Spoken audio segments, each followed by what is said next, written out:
So, Matty, I guess a tale of two halves this afternoon, but a win on Ladies' Day and a bonus point. A pretty decent performance from your side.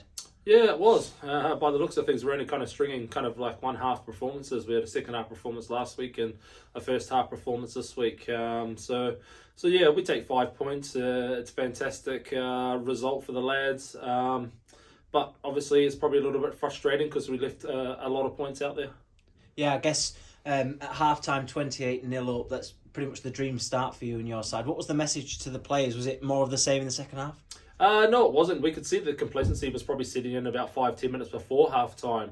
So I was trying to kind of get the guys to kind of switch the 2 inches on at the top of their heads, and obviously we could see that kind of complacency kind of went into the second half, and we didn't really kind of drive or didn't really kind of push ourselves as much as what I'd kind of hoped. Our defense was great because we were under the pump for probably 20 odd minutes in that kind of second half, but 2 yellow cards and only kind of giving away one kind of try was pretty good for the lads.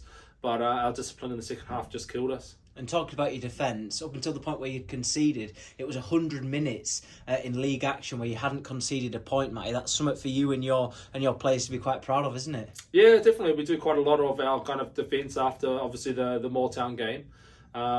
We knew that we got found out quite a bit, and so we've been working kind of pretty hard. So those kind of stats and that fact, and it's fantastic because of the work that we are doing off the field is obviously working kind of on the field.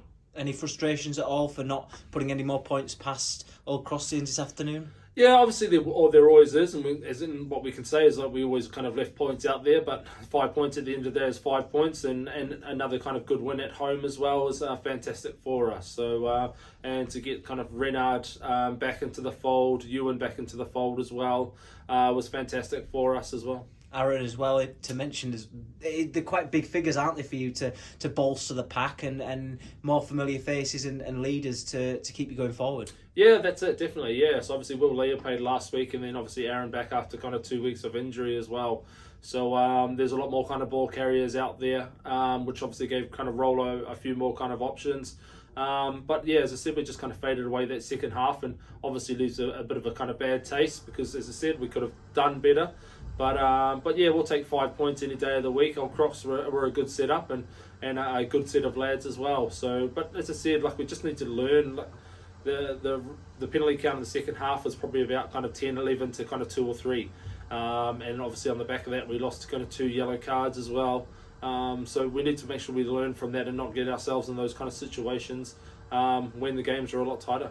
You've now got 3 or 4 sessions on the training pitch, Matty, over the next week or two, before the Pocklington game a week on Saturday. What does that give your side an opportunity to do now? Work on, I guess, a little areas and niggles that you were potentially not clicking on today? Yeah, we're going to rest. We'll have Tuesday night off for the lads. We've been working kind of pretty hard over the last kind of few weeks.